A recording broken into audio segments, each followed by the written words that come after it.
do feel anxious a bit. It is the first time I will share my story in English, and the first time after my maternity leave. So I feel like it's a new chapter, and I feel like there is a huge distance here. So I would like everybody to step a bit closer. Maybe this will make a bit warmer atmosphere and support me. Thank you. So, thank you. I am today in a cultural dress that bears more than 100 years of heritage of my people. A history that was not always bright. My grandmother married my grandfather not out of love for him, but because she was forced to by her family. My mother waited for years before leaving my father, who abused her because she was taught that marriage is once and forever. And I faced abuse multiple times during my life. And I can even compare how it is to be abused as a child, as a teenager, or as a grown-up woman. And it's sad to have this experience. When I was a small child, 7 years old or about that, I was repeatedly sexually abused by a teenage boy whose parents knew what was happening, and they didn't stop him and didn't help me and didn't tell my parents about what was happening. When I was a teenager, I was raped by a professional photographer who was very famous in my country. And so many people knew him and adored him. And most times I was told that I was the one who was responsible for this. Something disconnected. I hope you guys not disconnected from what was I sharing about. Bluetooth connected. Okay, we are back together. So, you know, those parents of a teenage boy, when they saw what was happening, they were shouting at me. And so I felt guilty. And I kept a secret for more than 20 years. And then this photographer told me that I came to him on my own. Well, I came for a photo session, but I felt responsible because I came, so I kept it a secret.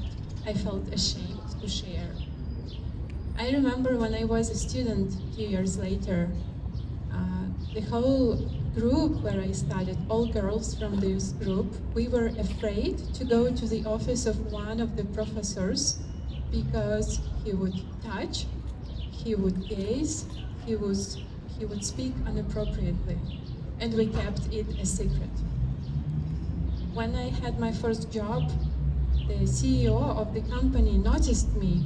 I thought it's a nice thing that I am invited to his office. But he touched my knee and told that I would not need to work anymore if I was with him. I told that I'm not interested and left. And I kept it a secret. And many years later, when I grew up, when do girls grow up? Is it at the age of 7 when you face abuse and you suddenly realize that life is not all sunshine? Or do we never grow up because the boundaries are so smashed that we don't even know who we are or where is our worthy?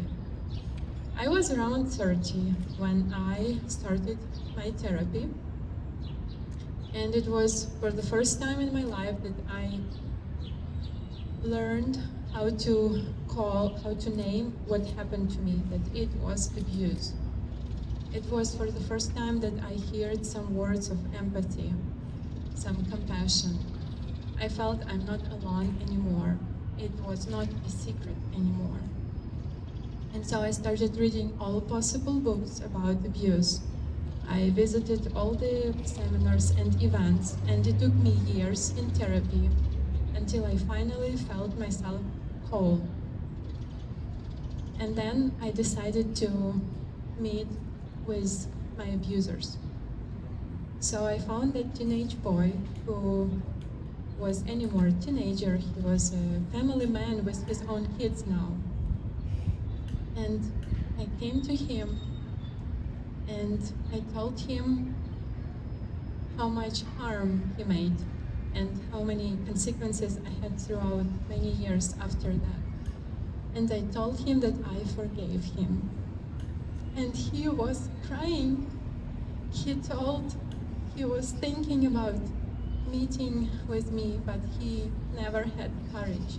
He wanted to say sorry, and he wanted to make this reconciliation. Then I found his parents, and this was a totally opposite meeting. They told it was all a lie, it never happened. And you know what? I reacted exactly like all textbooks about abuse say. I froze and I started doubting myself. Was this memory true? Maybe I'm blaming now innocent people. So I started feeling guilty again. And my husband is here now, who was with me and very supportive. In such moments when I froze, he stepped in and he told, I think Svitlana wants to say that, and he would tell some truth. The truth that brought me back to the connection with reality, like that Bluetooth, something that connected again. So I could remember who I am, where I am, and why I am here. So I was able to do what that little girl wasn't, to protect myself, to say, no, I am not guilty. And so after these powerful meetings, I started to be invited to events like this to share my story and to help those abuse survivors that could hear it to also speak up and to seek help. And I went to studies again and got my second degree in psychology and started helping people who survived abuse to get back their wholeness and their worth. And a few years later, I saw on the news that a famous photographer was arrested on that somebody reported him abusing someone. And I went to police to report too. It turned out there were 7 girls who reported against him. And together with my husband, we hired an attorney for this case. And it's been in court already for more than 3 years now. It's still there, it's going, and I'm glad I could give my testimony before I left Ukraine, and all the other girls, some of them had to come back from Europe because they also left Ukraine. And I think it's a few more months that there will be end of this court case. This guy had to be stopped. It's not just about me forgiving somebody, it's about that somebody to have consequences of their action and stop assaulting other people. And so I thought, I had all these stories in my life. I found my healing. I started helping others to heal. I thought it was the end of these bad stories in my life. But no, 2 years ago, the final episode happened. I went to Turkey to vacation. I needed some break from living in a war country. I really needed just to, not hear all the sirens all the time and breathe. And there was a Turkish guy who saw me in the street. He came to me, he wanted to make friends. I refused. but he followed me. I didn't know about that. And he saw where I live. He broke into my house at night, and he was hiding in the closet of my bedroom, waiting for me to come for the night. When I prayed for the night, I had a strong feeling I have to open that closet door and to see what's there. I usually don't go there before the night, but I just had a feeling like I have to open this door.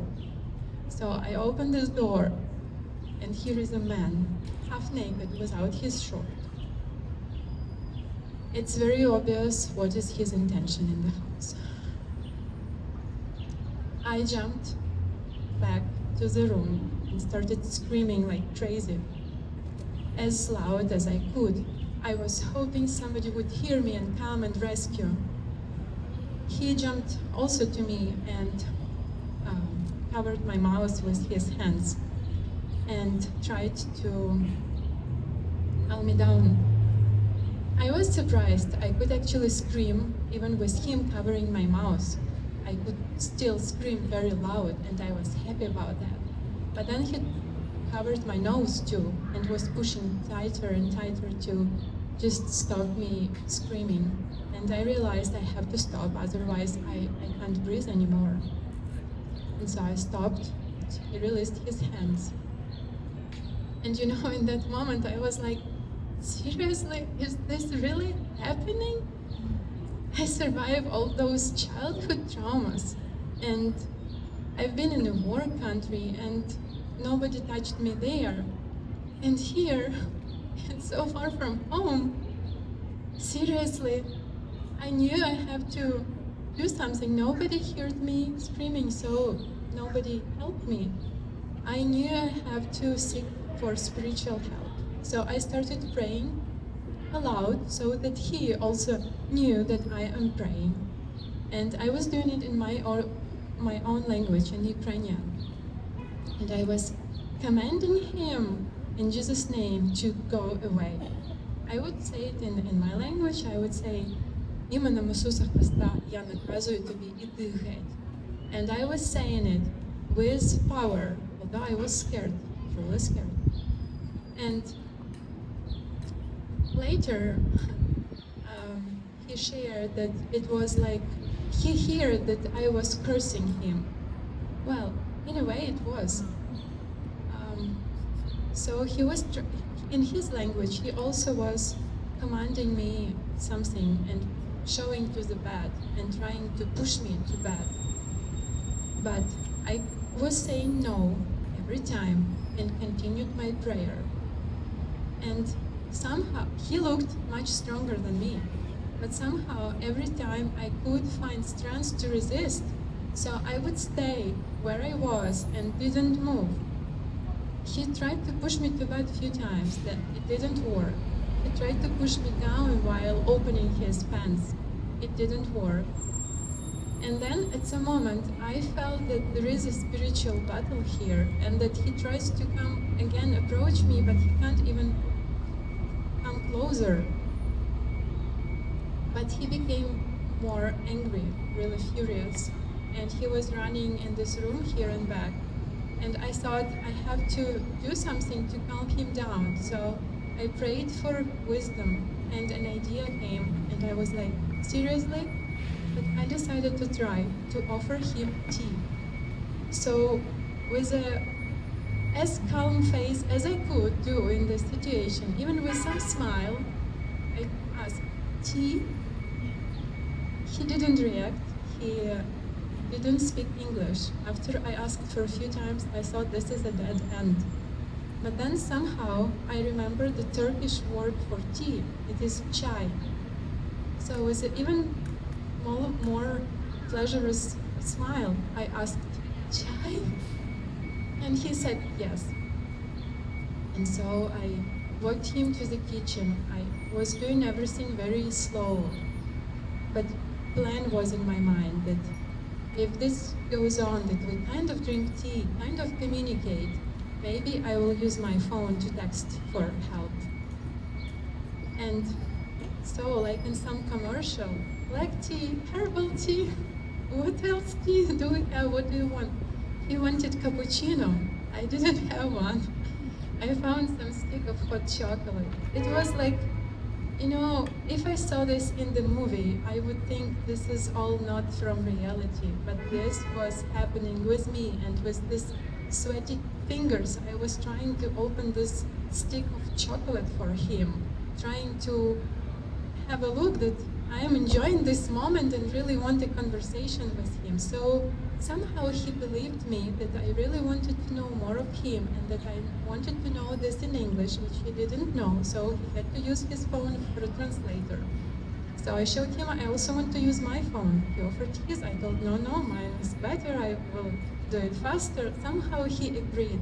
And so while he was texting putting his next text for translation, I texted to the neighbor and I thought, what should I text so that it is very short, because I had less than a second, and that the neighbor could understand that this is a real emergency and would come in the middle of the night or call the police. And so I texted, the man is in the house. And she understood. And they called the police and the police rescued me. And it turned out, and they arrested the guy. It turned out that he was hiding already for a while. They were looking for him for his other crimes. And so there was a court, and I could give my testimony, and he was found guilty and imprisoned for 4 years. And he is still there in prison. And well, what can I say? I am glad that I met him at this stage of my life, when I knew that I am not my grandmother. I am not my mother, and I am not that small girl who couldn't protect herself. I could say no, I could resist, I could pray, and I could even command him to go away, and I could go to police and ask for help. I wish this is what was in our world, that we didn't have to keep the secrets. We could speak up freely and seek for help when we need, so that there was no victim blaming, but just a world free of abuse, free of secrets, and full of events like this when we are warming up. Thank you for listening to my story. Who wants the mic? Thank you, Svitlana. I also just realized that you can't clap when you're trying to hold your yeah, I want to clap really loud. I just met Svitlana